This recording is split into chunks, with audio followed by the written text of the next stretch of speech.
Bueno, ahora vamos a pasar a hablar de la demanda efectiva y el consumo, que es como el primer ítem que nos da Keynes en la fórmula que les acabé de mostrar.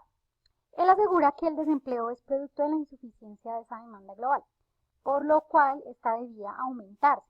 Entonces propuso que se estimulara pues el consumo familiar, reduciendo por supuesto los impuestos, puesto que si las familias no consumían, las empresas no podían vender toda la producción que habían generado y asimismo esto se traduciría en pérdidas para ellos y a la vez esto pondría a las empresas como en esa situación de tener que despedir a su fuerza laboral, que esto a la vez desencadenaría el crecimiento o el aumento de la tasa de desempleo, que para ese momento, pues de acuerdo a la situación que ya vimos y a la crisis que se vivía, era bastante alta. Él creía en una política de redistribución del ingreso y es de lo que vamos a hablar a continuación.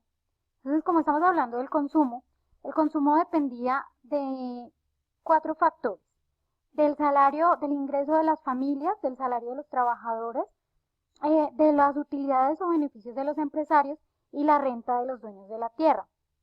Cuanto más alto era el ingreso, mayor sería pues el consumo. Pero las familias no estaban gastando todo en consumo y por el contrario estaban ahorrando una parte. Por lo tanto, cuando el ingreso aumentaba, el ahorro también. Y cuando pues existían sociedades con desigualdad, donde la riqueza se concentraba en las clases más favorecidas, estas destinaban solamente una pequeña parte del consumo con relación a las clases menos favorecidas.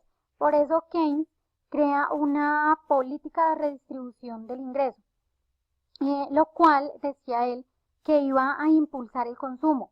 Y este, al impulsarse, al crecer, lo que iba a hacer era aumentar, por supuesto, la demanda efectiva, el empleo de la economía y, por supuesto, la producción de las empresas. Ahora hablemos de la demanda efectiva y de la inversión. Esta inversión no dependía ya de las familias, sino que era un componente que dependía exclusivamente de las empresas y por lo tanto proponía que se deberían bajar las tasas de interés para que los empresarios pudieran invertir comprando maquinarias, nuevas instalaciones, materias primas y bueno, entre otras cosas. Asimismo, pues para mejorar y aumentar su producción. Con esto se mejoraría la situación económica global del país y de los trabajadores, pues estos recibirían aumentos pues de sueldo, pudiendo destinar una porción del salario al ahorro, pero decía que si los bancos centrales no bajaban las tasas de interés, no había motivo para seguir invirtiendo, pues resultaría demasiado costoso para los empresarios. Pero a su vez, si los bancos no captaban dinero, tampoco se podía prestar y por lo tanto el dinero se iba a quedar durmiendo.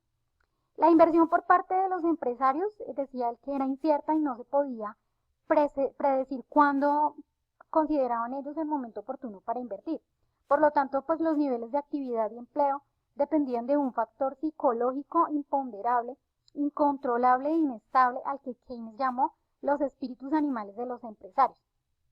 Cuando la demanda efectiva se reducía por las crisis económicas, a pesar de los salarios bajos, los empresarios no incentivaban la contratación de nuevos empleados por cuanto no tenían a quien vender su producción y producir ganancias.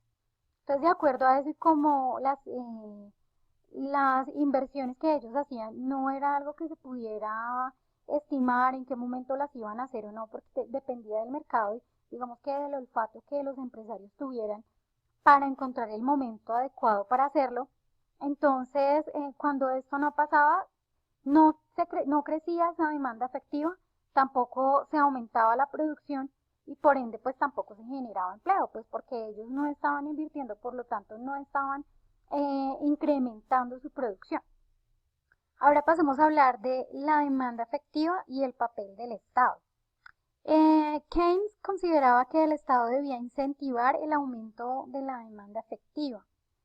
Esto con el fin de que los empresarios aumentaran su producción, utilizara sus plantas de producción al tope y por supuesto se aumentara su fuerza de trabajo contratando más empleados, que por lo mismo pues generaría empleo al tener que contratarse más mano de obra para poder hacerle frente a ese aumento también de la producción.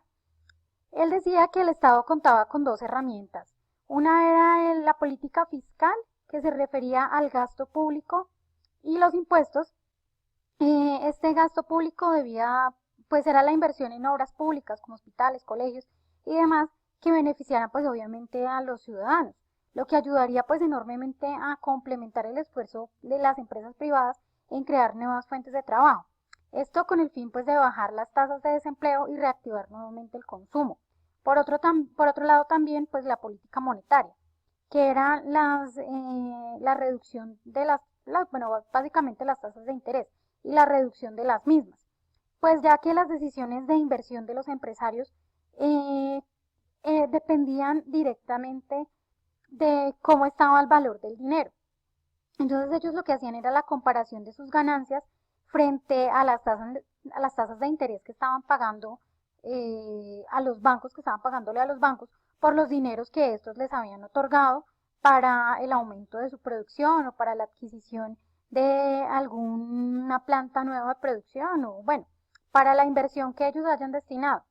Así las cosas, cuando las tasas eran muy altas, pues los empresarios no se sentían motivados a invertir y por lo tanto no se iba a mover la producción, lo que pues a la vez tampoco generaría empleo y esto a su vez no incentivaría tampoco el consumo. Y pues por último se debía también aumentar el nivel de las exportaciones, que era el último ítem que vimos en la diapositiva donde les mostré la fórmula de la teoría keynesiana. Y esta pues se incentivaba a través de la reducción de las tasas de cambio para incentivar el crecimiento económico del país.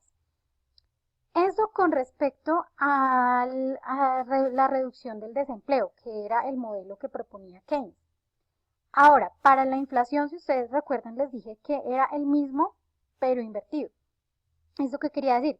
Que como los niveles de la inflación eran producto de una demanda excesiva, la cual debía disminuirse, eso se hacía a través de un aumento de impuestos para la reducción del consumo, un aumento de las tasas de interés para encarecer el dinero y asimismo para reducir la inversión de las empresas en equipos de producción, infraestructura y demás, en una reducción del gasto público, o sea que se iba a hacer menos infraestructuras, menos salarios a los funcionarios públicos, etcétera, y la reducción de las exportaciones a través de una política de aumento del tipo de cambio.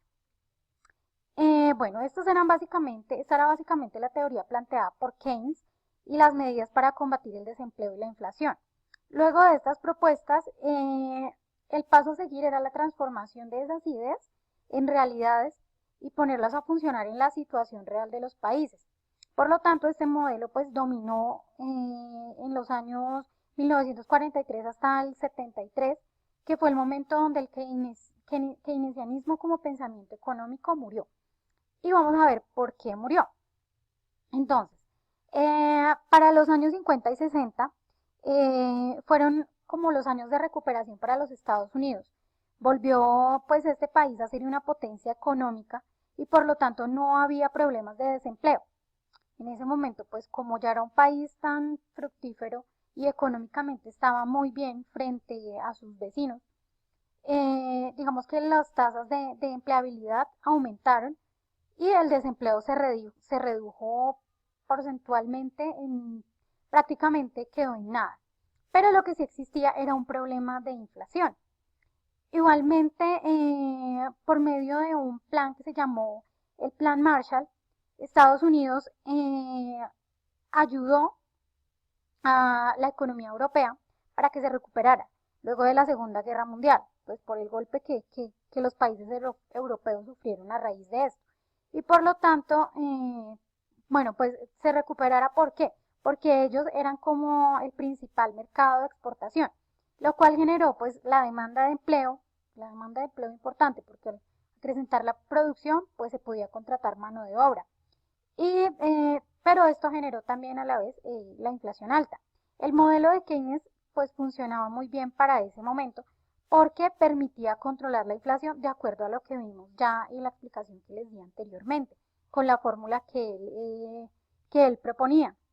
Pero más adelante, en los años 70, Estados Unidos iba perdiendo la guerra de Vietnam, pierde también su liderazgo eh, pues militar, económico y el dólar como moneda de reserva internacional, lo cual generó un pánico internacional, pues donde los bancos centrales devolvían a Estados Unidos sus dólares para que estos fueran cambiados por oro. Por lo tanto, se acabó la convertibilidad del oro, del dólar a oro, y se entró a un sistema de cambios flotantes, lo cual también concluyó en una crisis monetaria internacional junto a la crisis del petróleo que se dio para esa misma época. Entonces lo que pasó aquí fue que se subió dramáticamente el precio del petróleo, lo que encareció la energía que pues era imprescindible para la producción industrial de los países desarrollados, lo cual pues alzó los costes de producción pues de los mismos, lo que produjo un problema de inflación y desempleo conjuntamente. Por lo tanto, el modelo de Keynes no daba la solución al problema que se estaba viendo en ese momento, por cuanto la solución que él daba para controlar el desempleo era contraria al problema, era contraria a la fórmula para manejar la inflación. Así las cosas, pues la inflación y el desempleo no podían coexistir.